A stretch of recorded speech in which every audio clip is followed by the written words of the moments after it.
Now, clones, if I had to boil this show down to one single word, it would come down to this: performance. Performance. Now, you also know this about your life and your work, whether it's an important meeting, a business trip, or maybe you're fighting the afternoon crash. Sometimes you need that boost, but you want an alternative to coffee or sugary energy drinks. I discovered something that's going to help you take your game to the very next level. It's called Dawn to Dusk. It's by Brickhouse Nutrition. Dawn to Dusk was designed to be a healthier, more effective alternative to typical energy supplements. And with as little caffeine as a single cup of coffee, Dawn to Dusk can still provide up to 10 hours of clean energy. It heightens focus. It even improves your mood. And unlike coffee or energy drinks, there are no jitters. There is no crash. Just clean energy and focus. Also, no calories or sugar. You want to go to brickhouserome.com.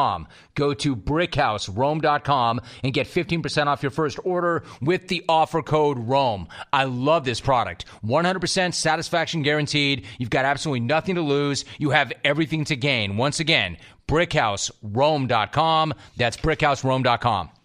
So Dirk is the most disciplined human being I've ever met in my life. But after every season, we would take trips to Vegas and just have fun. There was one time we were in the Palms and we're doing sake bombs. You know how sake bombs work, right? Oh, yeah. We're all pounding the table. So literally all of our heads were nodding off and hitting the table. Yeah, they politely asked us to leave. Welcome to the Jim Rome Podcast, and welcome to episode 79 with my guest, the one and only Mark Cuban.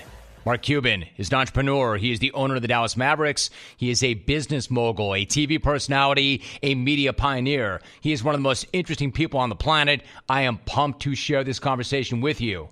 Hard to believe, but I've been rapping with Mark Cuban for more than 2 decades, and this is that kind of a conversation. We cover a ton of ground, all the way back to when Cubes was teaching dance lessons to sororities, to nearly losing a digit, chopping ham in Pittsburgh, to slamming sake bombs with Dirk Nowitzki in Vegas, all the way back to the officiating in Game 1 of the Rockets-Warriors. If it sounds like we covered a lot of ground, it's because we covered a lot of ground. So pot up, F79 with the legend Mark Cuban starts right now.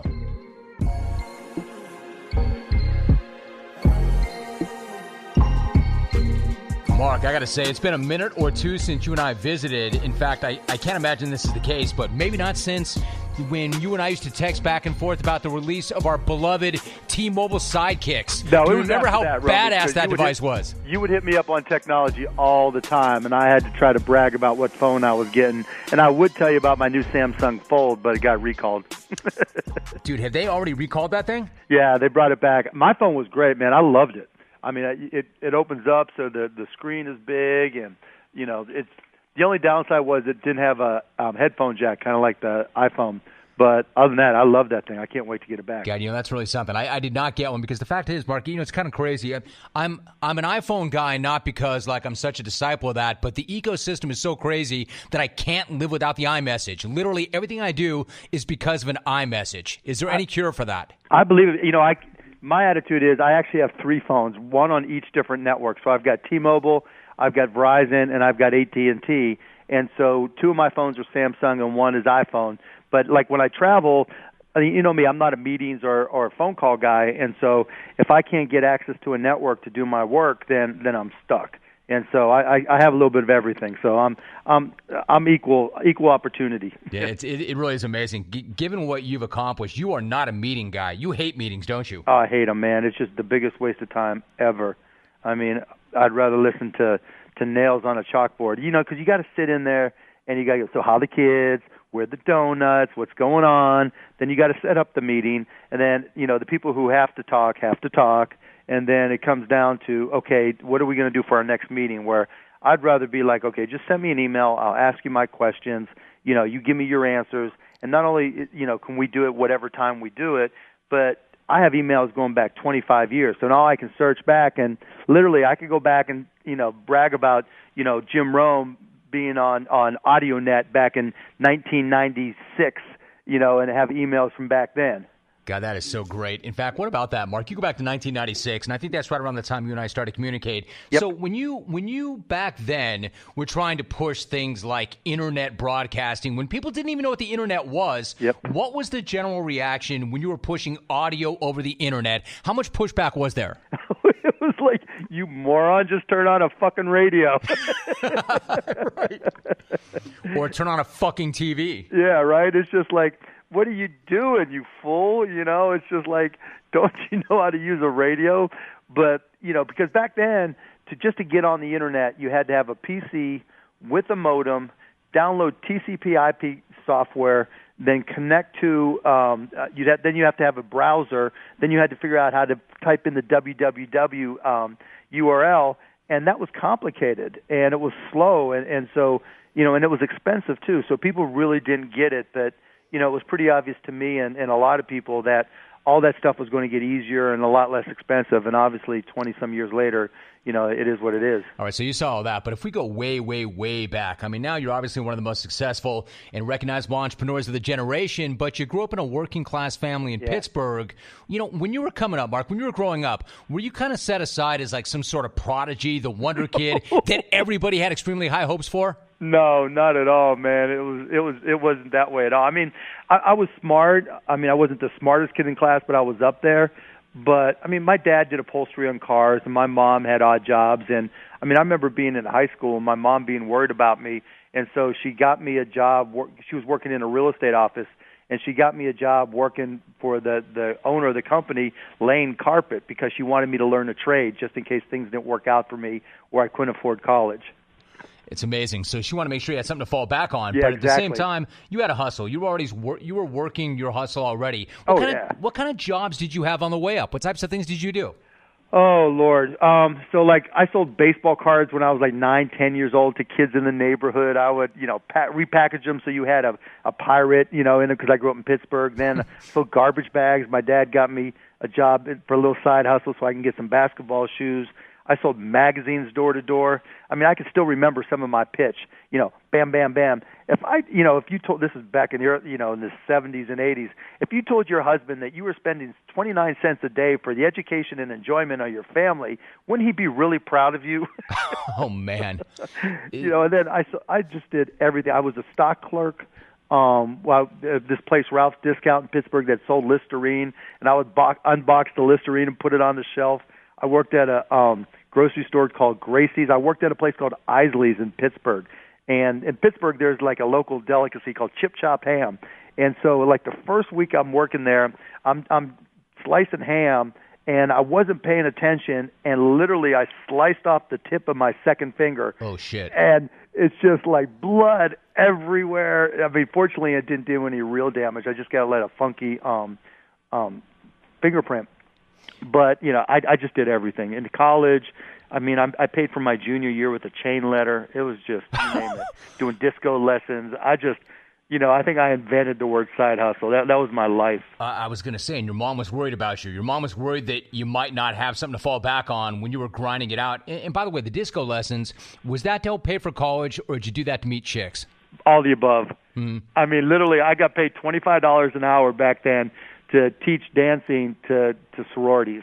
It was the best job ever. I mean, $25 an hour? Are you kidding me? I take that job now. Dude, that is so much money. That is so much money. So then you go to IU, you go to Indiana, and then you bounce from there and you go to Dallas. At that point, so you get out of college. How much money did you have in your pocket then, and what was the plan when you headed to Dallas? Oh, my God, I had nothing, right? So I literally had a bar that I owned with a friend in Indiana, and we got shut down for underage drinking. We let our friends in. And that was probably the best thing that ever happened to me. But I didn't really have money. I had a 1977 Fiat X19 with a hole in the floorboard. And I had a bunch of buddies that had gone down to Dallas. And one of my buddies, Greg Shipper, was, you got to come down here. You know, the weather's great. The economy's good. There's jobs. The women are hot. You can stay with us. I'm like, wait, back up. The women are hot? Definitely. And so I get in my car, and I probably had $60-some to my name. I had nothing, and I had to, you know, it was one of those deals where I had a hole in the floorboard. Literally, I had to put oil in, you know, every 60 miles. And I get down, and they were living in a place in Dallas called the Village, And we had 6 guys in a 3-bedroom apartment. I slept on the floor unless one of my buddies had a booty call, and then I got to sleep in his bed or on the couch. And right. Yeah, it was a mess. It was a mess. So what was that job? Where did you work down there? So my first job, I got working as a bartender at a place called Alon's. And so I was the rookie bartender, and so, I would fill in, and then I would do bar back type stuff and clean up and stay there till like 3 a.m. And then during the day, I was just looking for jobs and ended up getting a job after a little bit at a place called Your Business Software, which was like one of the first retail software stores in Dallas. And I didn't really have a computer background at all. And so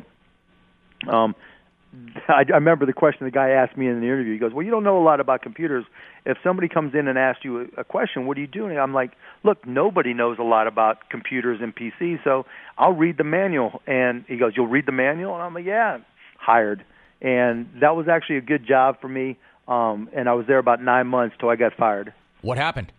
And so, part of my responsibilities, because it was a store, were to, wipe down the windows and sweep the floor, make sure it's presentable for opening, and then unlock the doors. And, I was still, working on commission and starving, effectively living with all those knuckleheads I was living with.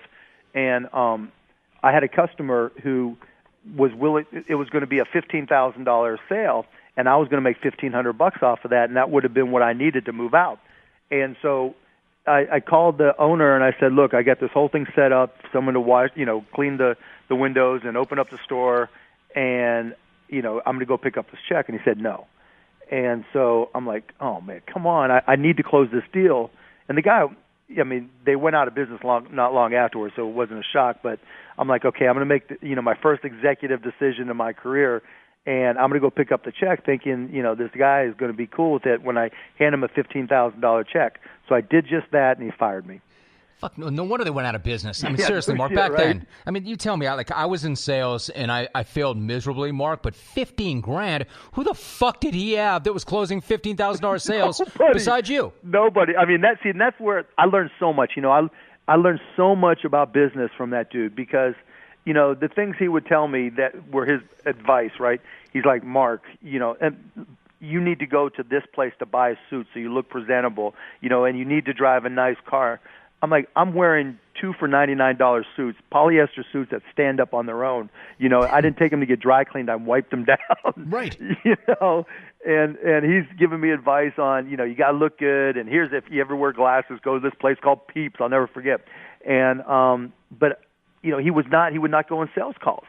He figured I'm the sales guy and there's people who walked in the door, and that'll be all we needed. And I learned right there and then that you got to sell. If you're going to start a company, you got to sell. And when I got fired, my buddies and I went on a trip down to Galveston, and that was a shit show in and of itself. And then I came back and started a company called Micro Solutions. What happened in the shit show? What happened in Galveston? Galveston.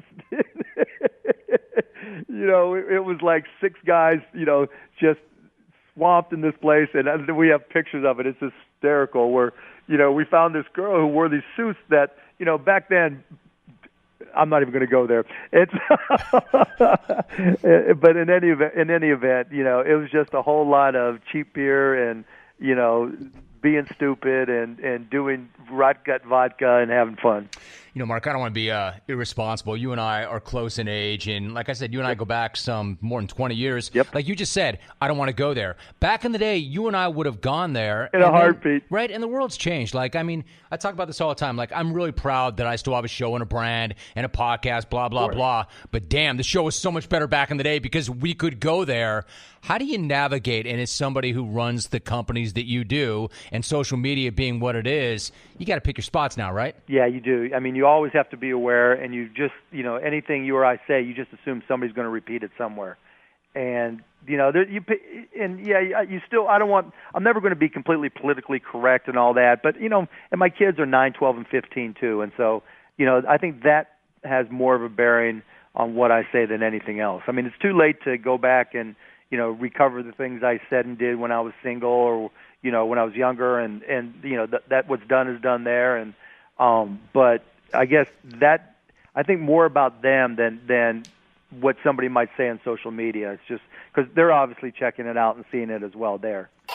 So I'm slamming as much Johnny O product into my closet as I possibly can. I love Johnny O. Now, Johnny O invented and patented the tweener button. Let me tell you about that. It's a hidden button between the second and third button, and it's featured on all Johnny O shirts. The tweener button is the first patented button to make sure that you're not too buttoned up and you're not too unbuttoned. What it comes down to is this. The hidden button solves the age-old second button dilemma. Should you button one or should you button two? It's no longer a dilemma. It solves the issue for you. And every single Johnny O shirt comes with their patented tweener button, so you're always going to look just right. It is a total game changer. Try it yourself right now. Use the promo code ROAM and get 20% off your first order at johnny-o.com at checkout. That's through May 30th. That's 20% off the regular price button-ups, which come in a range of fabrics, patterns, and styles, and shipping is free for orders over $85. Again,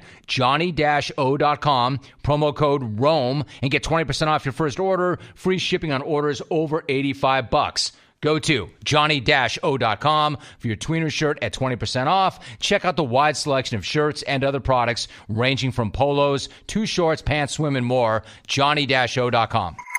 You co-founded broadcast.com, and then you took that company public in 1998. It explodes as an IPO. Yep. It's up 250% the first day. I mean, you've probably had a lot of amazing days in your business career. What do you remember about that day? What was that day like? Not a lot, right? So here's what I remember. So I remember being in the car going to the NASDAQ stock exchange. It's not really an exchange, it's digital, right? But they have this big wall and everything where they show the openings of stocks. And we were betting on, where the stock would open. We had priced it so that it would have a big pop because we went this thing on the roadshow where you sell the stock to different investors, and people didn't have any clue what we were talking about. They didn't understand anything we were saying, didn't know what streaming was or internet broadcasting was, but they were willing to buy anyways because the internet was so hot. And so come the day, July 18th, 1998, we're going there to the NASDAQ, and, we priced at 18, and other folks in the car are saying, it's going to be 25. And I'm like, no, it's going to be 33. And they're like, you're crazy. No chance it's going to be 33. And so we get there, and we're waiting, and we're getting nervous because the market in New York opens at 9:30, and here we are at 10, then 11, and then at 12 o'clock, and it still hadn't opened, meaning the number of orders, they couldn't match up the orders from the buyers and the sellers because there weren't enough sellers, which was good for us. And the next thing you know is probably close to 1 o'clock. It opens up at 61 or 62 and then hits 72 and then closes at 62 3/4, which was at that time the biggest one-day jump for any stock IPO in the history of the stock market. And so we had to do, what knuckleheads would do. We went out and found some bar, art. I forget, it was like a historic Wall Street bar. It was and Harry's. We all go Harry's, straight there. Right? Harry's. Yeah, Harry's. And we go straight there after the market closes, and we turn on CNN or CNBC or whatever it was called back then, and every time they mentioned broadcast.com, we had to do a shot. And so by 4:30, 5 o'clock, whatever it was, we were obliterated. And so we had cars for ourselves, obviously, so we take a car back to where we're staying, and we're like, okay, we'll sleep for 4 hours, and we'll wake up and we'll do it again. And that's exactly what we did. We went and realized we had a bunch of our friends. And so the deal, when we raised money, when I had funded the beginning of it, like the first, I don't know, however many hundreds of thousands of dollars, and then we let our friends in for $30K for 1% of the company. And that $30K turned into $22 million. Holy shit. Yeah, no shit, right? Wow. And so our buddies were just like freaked out as well. And so they took us to a place called Lot 116 or something like that, and just literally, no lie, they ordered 2 of everything on the menu and 2 bottles of everything that they could find. I don't even know what the tab was, but we went until, I don't know, till they kicked us out, whatever time that was, and I don't remember the end of the night, but it was a hell of a night. Boy, what a story. I don't know what the tab was, but I guarantee it was less than 30 mil. It was definitely less than 30 mil. Exactly. Boy, that is something else. So now, Mark, you are one of the stars and investors on Shark Tank, which is a massive, massive hit. I got to know, though, what did you think of the show when you first got your shot as a guest? And what was your mindset and your approach to your appearances? Yeah, when they first asked me about coming on before it started, the first year, and then when the SEC came after me before I kicked their ass, that ABC said, no, it's probably not a good idea to have them on. And then by the second year, the show was struggling, and they brought me on as a guest shark. And I went on there thinking that this show has no chance. That was bouncing around from like Tuesday nights to Thursday nights to Sunday nights. But, I'll go on there and just have fun and just yuck it up and hopefully buy a couple businesses or invest in a couple businesses that would work for me. And, so I do my guest shark 3 episodes, and then they invite me back full time the following season. And then that's when the show took off. It just exploded. Not because I was on there, but just people got used to it. They gave us a spot on, what was it? It wasn't Friday night yet. Maybe it was Tuesday night. And in any event, and it hit, and I was as shocked as anybody because I really didn't think it would last. No, actually, I think that it's got a lot to do with them putting you on as a regular. So I'm curious, like, what's taping the show like? What are those days like? How many deals do you see in any given day? So here's how it works. We shoot probably 2.5 weeks in June and the same in September. And we'll get there. We go on. We were supposed to be on set at 8:30, and we start shooting at 9. I pull up about 8:15, throw on my suit. They throw on some makeup. I mean, you know what it's like when you do a TV show, right? So they primp you all up, and start at 9 o'clock. We start shooting, and when the deals come out, we don't know anything about them other than their name. So when they walk out on the carpet and the deal's set up there on the carpet, they start pitching us, and that's the first we know anything about them. And, from there, it's just whatever we want to do. I mean, there's no set, we don't get information. They don't tell us what to do. It's our money, and it's all real. The questions are real, everything, the answers are real. It's all, it can be really intense. And I guess the other thing is on television, the deals last about 10 minutes.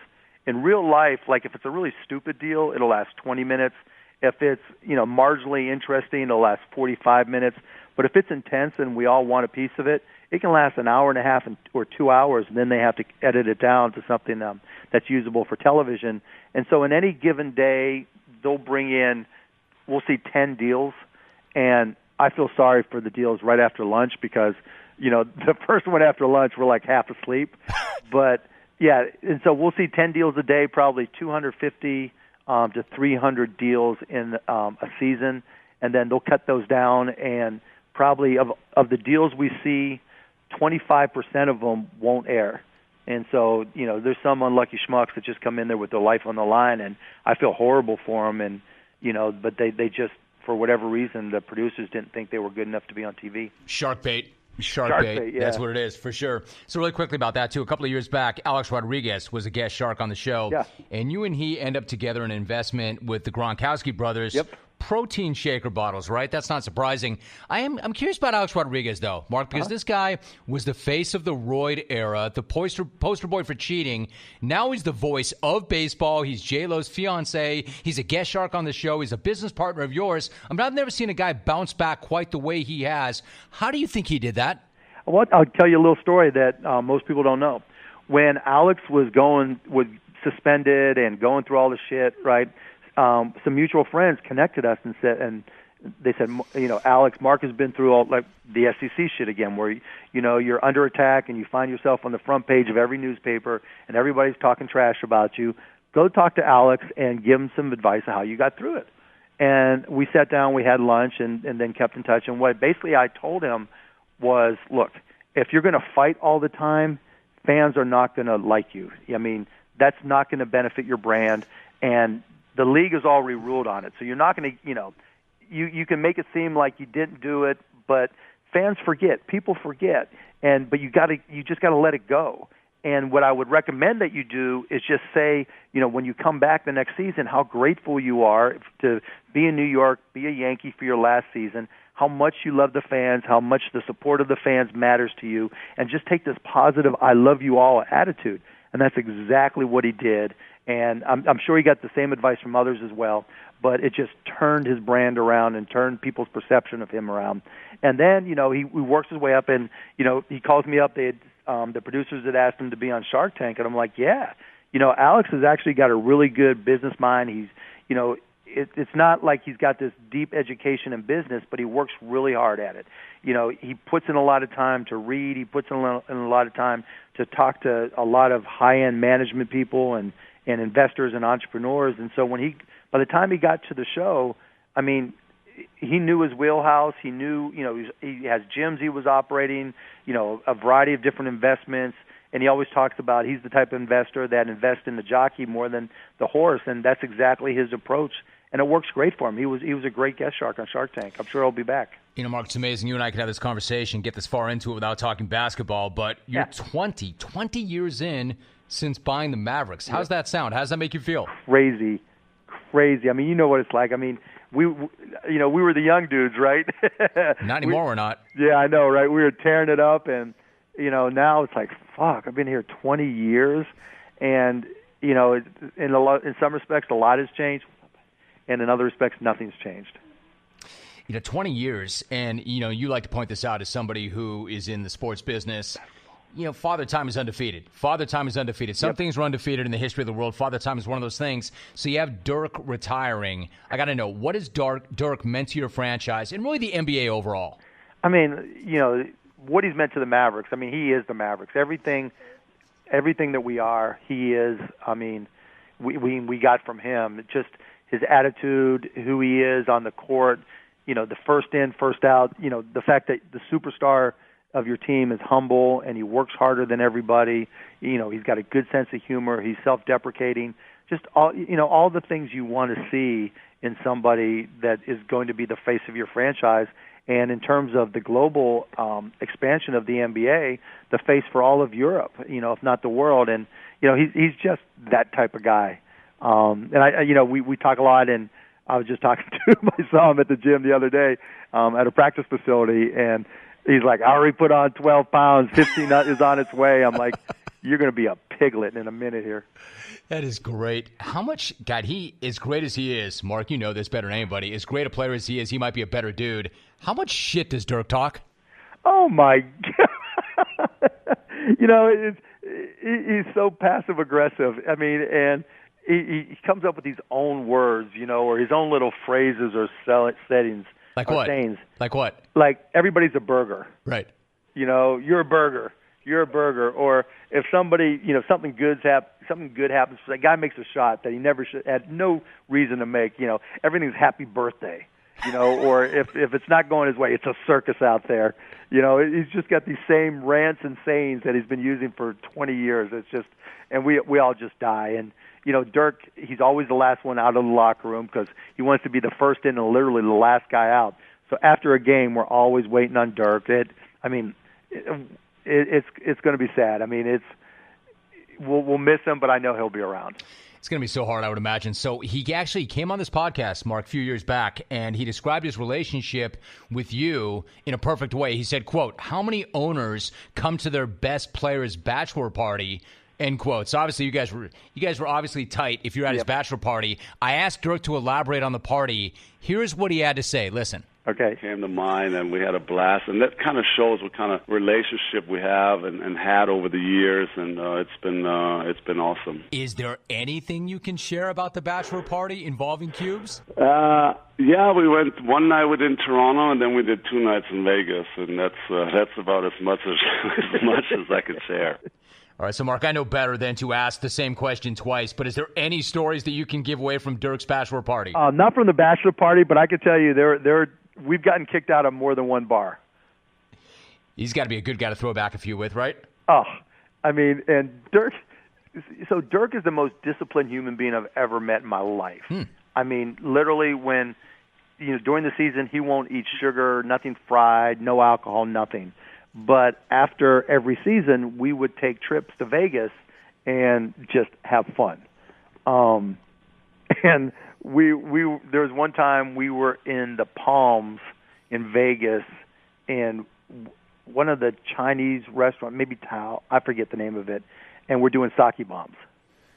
And you know how sake bombs work, right? Oh, yeah. And so we're all pounding the table, till literally all of our heads were nodding off and hitting the table. And they politely asked us to leave. Yeah, you know what? Oh, they asked you to leave. Were the Maloofs still there at that point? Yeah. This was back in the day. And they asked you to leave. The and Maloofs they still asked us to leave. It was just, we were kind of loud. Wow! Did you guys make it up to the Ghost Bar? Remember the Ghost Bar back in the day? And making noise. What was that lounge? The Ghost Bar at that place? Remember back in the day? The Ghost Bar was upstairs. This was at one of the restaurants. Got it. So, Mark, 2011, and I really appreciate your time. We're almost there. 2011, you won it all. Was that, do you think about the one? Do you find yourself thinking about the one that you won or the ones that got away? The ones that got away. Right. Yeah. I mean, winning is amazing, but losing is always far more painful. Why is that? Everybody says that. It's so true. Every great athlete, coach, owner has always said that. Why is that? Why can't we focus on the good stuff? More often than you win, I guess, and it means something didn't go the way you planned.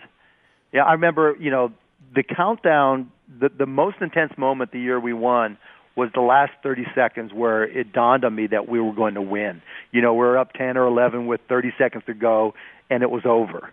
And then running onto the court, hugging everybody, it was almost anticlimactic right there and then, But, the times we lost, particularly when you think you're going to win or you have the better team and it didn't work out for whatever reason, that's the most painful because you just question everything that you've done, and that this is the nature of the NBA is that some guys get older and that'll impact their performance or their contracts are up, and you have cap space limitations, whatever it may be, and you don't know if you'll get the same opportunity again. Well, you've got that one. They can't take that from you. Listen, I'm a paid professional, and as a pro at keeping all of you in line and interviewing the right people in the right sports at the right time, here is some simple advice that can help you. When you're looking for pro tips on vehicle maintenance or repair, look no further than O'Reilly Auto Parts. Whether it comes to replacing your battery, getting advice on proper car maintenance, or even just getting the best bang for your buck, their expert team can help you out every step of the way. O'Reilly Auto Parts. Better parts, better prices every day.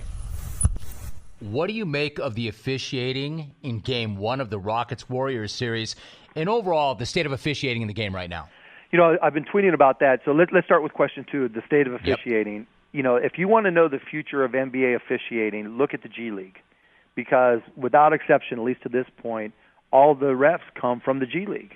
And I just don't think we spend enough time, money, or effort in training them. And by the time we promote them to the NBA, because like we said earlier, Father Time's undefeated for referees as well, by the time they get there, it's almost too late to make them great. And so you get who they are by the time they get promoted. And I think that's creating problems for us. And I think we're supposed to start recruiting international officials more, but, we don't. And we don't go out there and just grab the best college officials, and just bring them right into the NBA. So, some things have got to improve, or we're going to have challenges. In terms of, the officiating right now, I'm it always can be better, and they'll admit that, and everybody will agree with that. But it's again, I think it comes down to management more than anything else. We've had so much turnover in the person who's in charge of NBA officiating. In my 20 years, we've had 8 people. And so that's 2.5-year term for everybody. And that's just not going to get it done in something that's so critically important to our business. And so, I have issues there. In terms of Game 1, in terms of three-point shots, the way I've always looked at it or learned, and different refs will agree and different refs will disagree, is when you think of a three-point shot, don't think of it as being specific or unique because it's behind a three-point line. If that same shooter did the exact same thing during the layup and there was contact and the player wasn't vertical, is it a foul? So if James Harden, contorts himself during a layup, we call it a great athletic play. If you can, even if it creates the contact, even if it's, as long as that defender is not vertical, then it's a foul. And it's the same thing for 3-point shots. You can contort your body as much as you want, but if that defender comes straight towards you, now if the defender angles, that's different, right? Because then there's not truly a contest, and you're not going into the shooter. But if the defender goes straight at you, you can make your body do anything you want, and if you can create the contact, more power to you. It's again, on the flip side, for a defender, if a guy's driving to the basket and you can get in front of him and he hits you straight on and you fall down, it's always a charge. But the onus on that 3-point shot is on the defender. And so the real question becomes if they should be called, should you even contest it, or should you make sure you're just straight up and down like you would be right in front of the basket? You obviously have given this a little bit of thought. So bottom line. Over the years, it's cost me a lot of money. I know, lots of money. I really appreciate your candor on that, too. So bottom line, with the Rockets, do they have a right to have a beef, or did they let it get into their heads and get away from them? No, they have a right to. Yeah, if it was me, I'd be calling up the head of officiating and just be giving him shit left and right, asking him to change it. Because, like I said, it doesn't matter where in the court you are. If a defender is going what they call A to B, from where they were towards you, and they're moving towards you, and it's a direct line, and they create contact, it's a foul. Period, end of story, if you're shooting.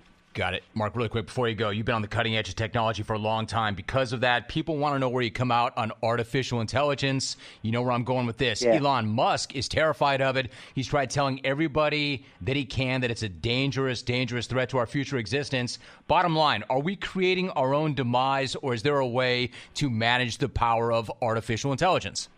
So, yes or no. It just depends on what we do. There'll be things like robotic dexterity. Staying power of batteries, because right now batteries are too big and too bulky and can't last long enough to really create a robot or a bot or a Terminator, if you will, that can move and do things. And in terms of generative AI, where they start to think for themselves, you're also going to need to define the algorithms, or depending on the circumstances, you're going to have somebody that has to originate it. And that's something you can maintain and monitor and police. And then there's also the chips that go in there. And I think really the best opportunity is to serialize and manage all chips that are made beyond a certain specification. Because the big problem, and Elon missed this, is that there's only a few chip fabs, places that make really, really high-end chips in the world that can do the best of the chips. And one's in Korea, Samsung, and one's in Taiwan Semiconductor, which are both neighbors to China. And, China thinks that Taiwan is still part of China. And I think that's a bigger risk right now than Terminators taking over the world. I just thought of something else. Remember those two-way pagers back in the day, those Timeport? Were they Timeport 900s? Right? Remember those things? It's changed. No, man, that was great. That was great. Oh, I just thought of one last thing, Mark. Sure. I'm a huge Rick Carlisle guy. You probably know that. I saw with some curiosity that the Lakers may think about this. I know you're not surprised by anything you see in the NBA at this point, but what about the current state of the Lakers? I mean, could you imagine one of the most storied franchises ever having lost more games than anybody in the league in the last 6 years, and Magic just quit as president of basketball ops, and he told the media before he told his boss and his de facto family and Jeannie Buss. When you look at the Lakers, what do you think right now? Well, two things. One, I really like Jeannie Buss. She is just... Everybody does. Yeah, she's the best. A lot of respect. She's the heart and soul of the NBA. On the other hand, nothing makes me happier. I've said it before. It wouldn't break my heart if the Lakers suck forever. There you go. I think we're going to walk off on that, Mark. I am so glad to have you on this podcast. Anytime, I really appreciate you time, Mark. That was the best. You guys gave us a shot at AudioNet back in the day, and people probably would never have a clue who I am if it weren't for you, so I'm really appreciative.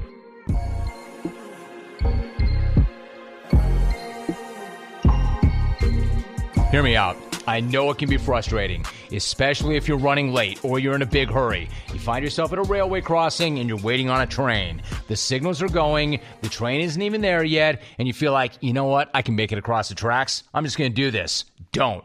Ever, for any reason, because the train is going a lot faster than you expect it to be, and the train cannot stop.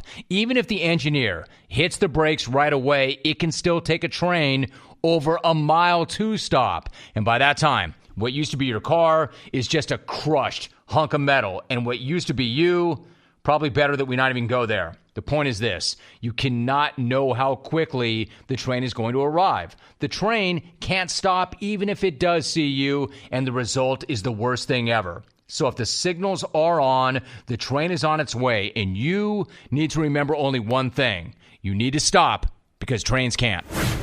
So how good was that? Find me another owner in sports who shows up like Mark Cuban. You can't. Huge shout out to Mark for the conversation and the candor. So good to finally get caught up with him. Speaking of catching up, if you've ever missed an episode of this podcast, all 79 of them are available for playback on demand at all times. And you want to go ahead and get subscribed so you never miss one ever again. Because once you are subscribed, every time I push out a new episode, it will automatically hit your device and download. It's easy, it's simple, it's smart, and clutch. So make sure you do that. Now, I know a lot of you have been waiting on the voicemails, and your wait is finally over. Here they are. I'll catch you next week for Ep 80 with Golden State Warriors GM Bob Myers. See you then. I'm out. First new message. Hey, War Steve motherfucking Elkington.